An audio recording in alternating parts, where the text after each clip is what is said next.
नमस्कार दोस्तों, आप सभी का स्वागत है आपके अपने YouTube चैनल पर। मैं कौशल गुप्ता एक बार फिर से हाजिर हूँ आप सभी के सामने। जैसा कि आप सभी को पता है कि सुबह के 8 बज चुके हैं और मैं कौशल गुप्ता एक बार फिर से हाजिर हूँ। जी हाँ, सभी की यहाँ पर फिर से करंट अफेयर्स की क्लास जो स्टार्ट होने वाली है और आप लोग को पहले ही बताया जा चुका है कि ये जो करंट अफेयर्स की क्लास है ये आप सभी की तैयारी के लिए बहुत ही ज्यादा महत्वपूर्ण होने वाली है। और आपको बार बार बताया जाता है कि किसी भी प्रतियोगी परीक्षा के लिए अगर आप तैयारी कर रहे हैं, किसी भी प्रतियोगी परीक्षा के लिए या आप सरकारी नौकरी के लिए तैयारी कर रहे हैं, वहां आपके अगर जो है करंट अफेयर्स आता है तो आप ग्रुप बी सी डी का जो सरकारी नौकरी के लिए एग्जाम्स होता है, आप जानते हैं कि सरकारी नौकरी के लिए जो एग्जाम्स होते हैं वो अलग अलग तरीके के होते हैं।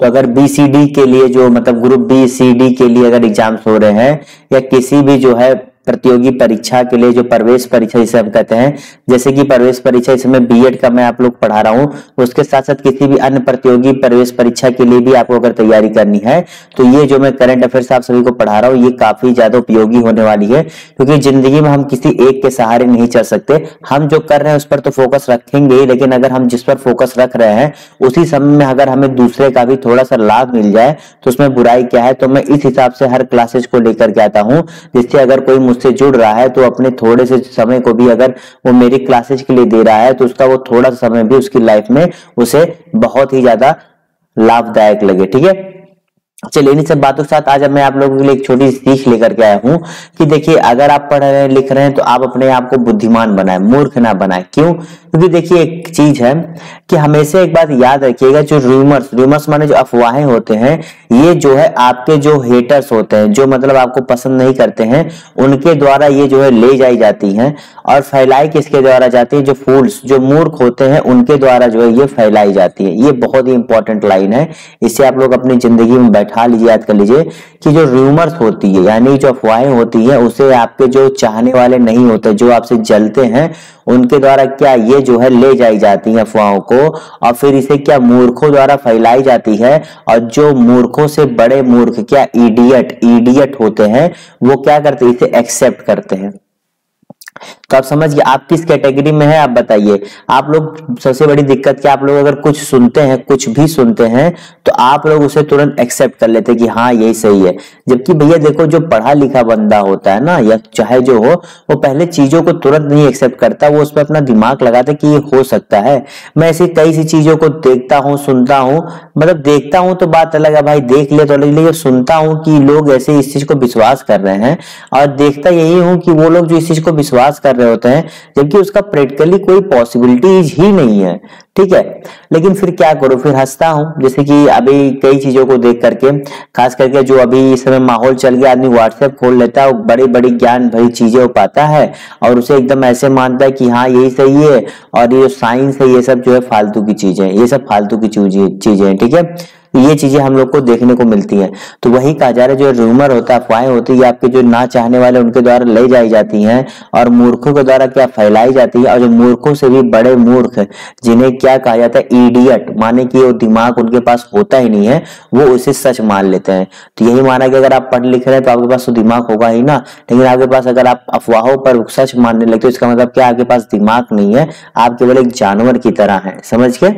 ये इंपॉर्टेंट, इसे नोट इसे जो है अपने दिमाग में बैठा लीजिए कि अफवाहों पर हम यूं ही भरोसा ना करें और हमें दिमाग लगाकर किसी भी बात को समझना चाहिए। अगर मैं आपसे कह रहा हूं कि आपके प्रतियोगी परीक्षाओं में काम में आएगा तो आपको एक बार सोचना चाहिए कि सर क्यों कर रहे हैं। तब आप लोग खुद देखेंगे जो पढ़ाया जा रहा है वही आपके एग्जाम पेपर में वैसे ही करंट अफेयर्स के प्रश्न देखने को मिलते हैं। ठीक है, चलिए आज के पहले प्रश्न की तरफ बढ़ते हैं। फटाफट आप लोग इसे जो है शेयर कर दीजिए अपने दोस्तों के साथ। और हाँ, अगर अभी तो जितने लोगों ने सब्सक्राइब नहीं किया सब्सक्राइब कर दें, और साथ ही साथ भैया इंस्टाग्राम और टेलीग्राम पर जरूर जरूर फॉलो कर ले। यहाँ नीचे आपको दिख रहा होगा जो आपको ये टैगलाइन चलते हुए दिख रही है। ठीक है, चलिए पहले प्रश्न की तरफ बढ़ते हैं समय न लेते हुए। पहला प्रश्न है कि किस राज्य ने केसरे हिंद नामक एक तितली को राज्य तितली के रूप में क्या दी है? मंजूरी दी है। बताइए, राज्य तितली के रूप में मंजूरी दिया, नाम क्या है? केसरे हिंद। बताइए किस राज्य ने दिया? फटाफट बताइए इसका सही जवाब क्या होगा। क्वेश्चन नंबर पहला है और अभी तो क्लास शुरू हुई है, चलेगी यहाँ पे कम से कम 20-25 मिनट। तो बताइए इसका सही जवाब क्या होगा।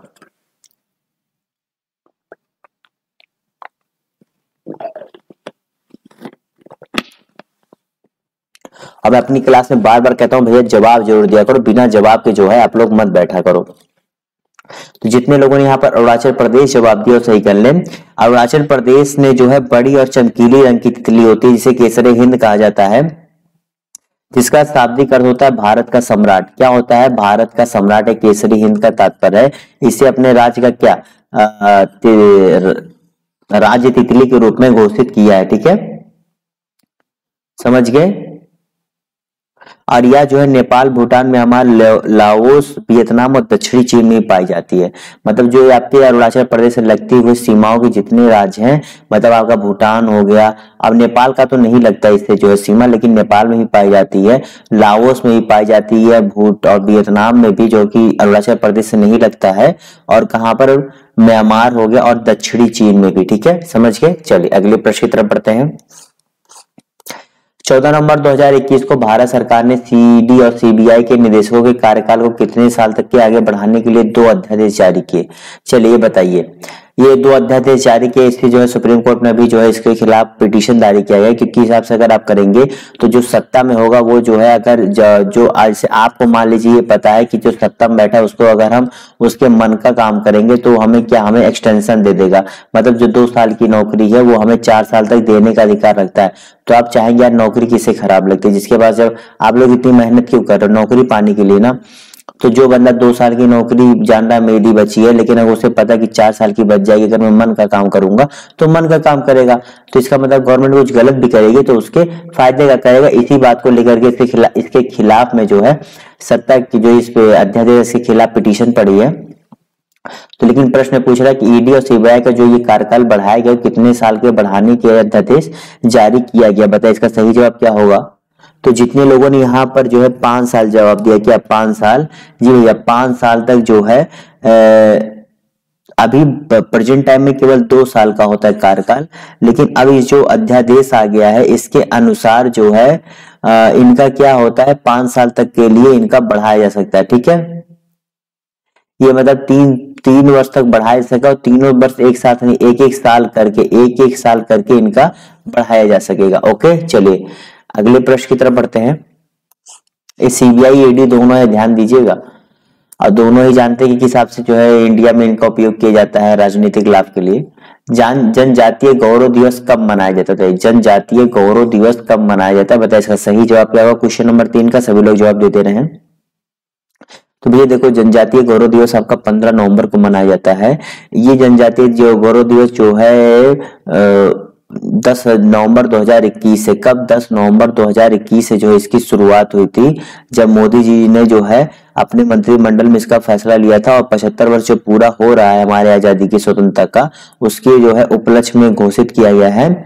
और इसमें यह हुआ स्वतंत्रता सेनानी बिरसा मुंडा है, उनकी जयंती की तारीख को चुना गया था। ठीक है, ये 15 से 22 नवंबर के बीच आयोजित किया गया। क्या? 15 से 22 नवंबर के बीच जो है आयोजित किया गया। इसी साल से स्टार्ट भी हुआ, ध्यान दीजिएगा। वांगला महोत्सव क्या है? वांगला महोत्सव का संबंध किस राज्य से? बताइए, फटाफट बताइए, वांगला महोत्सव का संबंध किस राज्य से है? देखिए, जो वांगला महोत्सव है इसका संबंध अगर आपसे पूछा जाए तो मेघालय से है। मेघालय में वांगला महोत्सव मनाया जाता है। यह गारोस जनजाति, ये बहुत इंपॉर्टेंट हो जाता है, ये जनजाति के बारे में जान लीजिए। गारोस जनजाति कहाँ निवास करती है? मेघालय में। ठीक है, जिसके संबंधित कौन है? वांगला महोत्सव। ये ग्रुप बी वालों के लिए बहुत ही ज्यादा इंपॉर्टेंट है, जो ग्रुप बी के लिए तैयारी कर रहे हैं। ठीक है, और सी वालों के लिए इंपॉर्टेंट क्या है कि कौन से राज्य का है, उस राज्य का कौन सा महोत्सव है। जनजाति को लेकर के बहुत इंपॉर्टेंट हो जाता है आपके ग्रुप बी वालों के लिए। ओके, तो चौथे का जितने लोगों ने यहाँ पर सही जवाब बी दिया है वो सही कर ले। और यह जो है गारो जनजाति का एक फसल के संबंध में जो है त्योहार है, जिसमें प्रतिवर्ष गारोस के सूर्य देवता है, क्या नाम उनका? सलजोंग। क्या नाम उनका? सलजोंग। उनके सूर्य देवता है किसके? गारोस जनजाति के। उनका क्या होता है? उनको सम्मानित करने के लिए आयोजित किया जाता है, और ये फसलों के मौसम के अंत का प्रतीक है। मतलब जो फसलों का मौसम होता है वो अब खत्म होने वाला है, उसका ये प्रतीक होता है। ठीक है, समझ गया सभी लोग। चलिए अगले प्रश्न की तरफ बढ़ते हैं। अगला प्रश्न, रानी कमलापति रेलवे स्टेशन किस राज्य में स्थित है? रानी कमलापति रेलवे स्टेशन किस राज्य में स्थित है? 5वें का सही जवाब क्या होगा? तो जितने लोगों ने पांचों एक सही जवाब डी दिया है, क्या मध्य प्रदेश, वो सही कर ले। मध्य प्रदेश में जो हबीबगंज रेलवे स्टेशन था, कौन सा हबीबगंज रेलवे स्टेशन, उसका नाम बदलकर अब क्या हो गया, आपका रानी कमलापति जो है ये हो गया। ओके, और आपको पता ही है कि इस स्टेशन का निर्माण 1905 में हुआ था, लेकिन ये सब चीजें तो ना के बराबर पूछी जाती हैं। और 1979 में पहले तो इसका नाम शाहपुर, पहले अगर स्टार्टिंग में जब बना था तो इसका नाम शाहपुर था। फिर 1900 जो है शायद 79 था, हाँ 79 ही था, जब इसका नाम क्या रखा गया था, हबीबगंज। ठीक है, 1979 में ये जब बना था तो इसका नाम क्या था, शाहपुर, ये तब बना था। ठीक है, इसका बाद में 1979 में पड़ा। आज की डेट में इसका नाम रानी कमलावती पड़ गया, जो मध्य प्रदेश राज्य में स्थित है। ओके, चलिए अगले प्रश्न की तरफ बढ़ते हैं। ये गौड़ समाज से संबंध, ये जो है गौड़ समाज से संबंधित है, ये जान लीजिएगा। रानी कमलापति जी गौड़ समाज से संबंधित है, आप लोग स्पष्ट अच्छे से जान लीजिएगा। निम्नलिखित में से किस भारतीय को अंतरराष्ट्रीय विधि आयोग में चुना गया, बताइए किसे जो है अंतरराष्ट्रीय विधि आयोग में चुना गया, वो एक भारतीय यानी कि भारत से है। बताइए इसका सही जवाब क्या होगा। तो जितने लोगों ने यहाँ पर प्रोफेसर बीमल पटेल जी या प्रोफेसर बीमल पटेल जवाब दिया वो सही कर लें। ये जो है 5 साल के लिए, कितने 5 साल के लिए जो है निर्वाचित हुए। ओके, 5 साल के लिए, और ये 2023 से 1 जनवरी 2023 से अपना जो है कार्यकाल शुरू करेंगे। ठीक है, 192 में से 163 देशों ने इनका समर्थन किया था। ओके, चलिए अगले प्रश्न की तरफ बढ़ते हैं। विश्व का पहला मर्चेंट शेयर होल्डिंग प्रोग्राम किसने लॉन्च किया, पहला है तो वेरी वेरी इंपॉर्टेंट है, बताइए किसने लॉन्च किया है। देखिए इसमें क्या कह रहा है, मर्चेंट शेयर होल्डिंग प्रोग्राम है, तो इसे अगर आप देखा जाए तो भारत पे ने, किसने, भारत पे ने जो है अपने मर्चेंट पार्टनर्स के लिए विश्व का पहले मर्चेंट शेयर होल्डिंग किया है, जिसमें $100 मिलियन मूल्य का कार्यक्रम है, जिसमें कंपनी अपने मर्चेंट ग्राहकों को भारत पे के इक्विटी शेयर खरीदने और भागीदारी करने का अवसर प्रदान करती है। कंपनी ये भी कहती है 2024 तक सरकारी लिफ्टिंग, सार्वजनिक लिस्टिंग की योजना बना रही है, और एक मूल्य ये भी है कि जो है $1 बिलियन जो है हम बाजार से उठा सके। कितना, $1 बिलियन का लक्ष्य किसका, ये आपके जो भारत पे है इस कंपनी का। ठीक है, ये क्या करेगी, पहला मर्चेंट शेयर होल्डिंग प्रोग्राम का इसने लॉन्च किया। ओके, चलिए अगले प्रश्न की तरफ बढ़ते हैं। अगला प्रश्न, यूएसए, यूएई, बहरीन और इजराइल ने अपना पहला संयुक्त नौसेना अभ्यास कहां पर आयोजित किया। तो देखिए कहां पर किया, उस आयोजन का नाम क्या था, उसमें कौन कौन से जो है हमारे जान पहचान के थे, ये सभी चीजें इंपॉर्टेंट होते हैं, जानते हैं हम लोग इसी में। तो 8वें का सही जवाब जितने लोगों ने यहाँ पर क्या दिया है, सी, लाल सागर। जी लाल सागर रेड सी में हुआ था, और इसे जो है इसे शॉर्ट फॉर्म में क्या कहते हैं, नेवसेंट, क्या नेवसेंट जो है इसे कहा जाता है। ओके, समझ गए। और ये जिसमें आपको पहले बता दिया इतनी इतनी देशें शामिल थी, और ये 5 दिवसीय का था। ठीक है,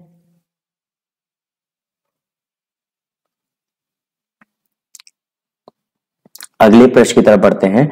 नौसेंट इसका नाम था, ये 5 दिनों के लिए था और लाल सागर में हुआ था। बस ये 3 पॉइंट इंपॉर्टेंट है, बाकी और कुछ नहीं। ठीक है, 15 नवंबर 2021 को बाबा साहेब पुरंदरे, क्या नाम है, बाबा साहब पुरंदरे का निधन हो गया। उन्हें पद्म विभूषण से क्या सम्मानित कब किया गया, बताइए। क्वेश्चन नंबर 9 का सही जवाब क्या होगा, आप लोग फटाफट बताइए इसका सही जवाब क्या होगा। देखिए नाम क्या है, बड़ा ही अजीब नाम है, बाबा साहेब पुरंदरे, इनका निधन हो गया है। ये जो है पद्म विभूषण अवार्ड, कौन सा पद्म विभूषण अवार्ड ये पाए, मतलब बताए। क्वेश्चन नंबर 9 का सही जवाब है, जितने लोगों ने वर्ष 2019 जवाब दिया सही कर ले। ये जो है अवार्ड जब इनको मिला था ये, उसके बाद ये उसको जो है अपने पास से ही रखते थे, और ये इतिहासकार लेखक थे, और इनका 99 साल की उम्र में, कब 99 साल की उम्र में इनका निधन हुआ था। ये लेखक और इतिहासकार भी रहे हुए हैं। ठीक है, इस चीज को जान लीजिएगा। चलिए अगले प्रश्न की तरफ बढ़ते हैं। अगला प्रश्न है, आईसीसी पुरुष T20 विश्व कप 2021 का खिताब किसने जीता है, किसने जीता है तो आईसीसी पुरुष T20 विश्व कप 2021 का जवाब दीजिए, बताइए इसका सही जवाब क्या होगा। क्वेश्चन नंबर 10 है, बताओ इसका सही जवाब क्या होगा। बहुत आसान है यार, सभी को पता है, इतने लोगों को पता है, इतना लोग झूमे गए हैं, तो इसको नहीं पता होगा तो किसे होगा बताओ। क्वेश्चन नंबर 10 का सही जवाब क्या होगा? तो जितने लोगों ने यहाँ पर ऑस्ट्रेलिया जवाब दिया, कि ऑस्ट्रेलिया जवाब दिया, सही कर ले। इसने जो है किसे, न्यूजीलैंड को, जी भैया न्यूजीलैंड को हरा करके इसने ये खिताब जीता है। और दोनों न्यूजीलैंड ऑस्ट्रेलिया बगल बगल है, आप देख ही सकते हैं, ठीक है। और इसमें उप विजेता न्यूजीलैंड था, जैसे कि मैंने आपको पहले ही बताया। और किसने जीता, ये आपका हो गया। चलिए अगले प्रश्न की तरफ बढ़ते हैं अब।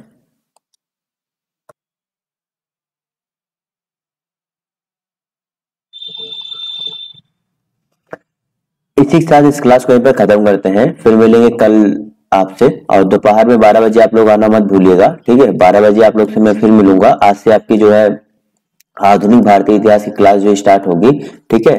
तो उम्मीद करता हूँ आप लोग सभी लोग समझ गए होंगे। आप सभी को तब तक के लिए good bye, have a good day. पढ़ते रहें और इसको शेयर जरूर कर दीजिएगा, सब्सक्राइब करना ना भूलिएगा। Okay bye, have a good day.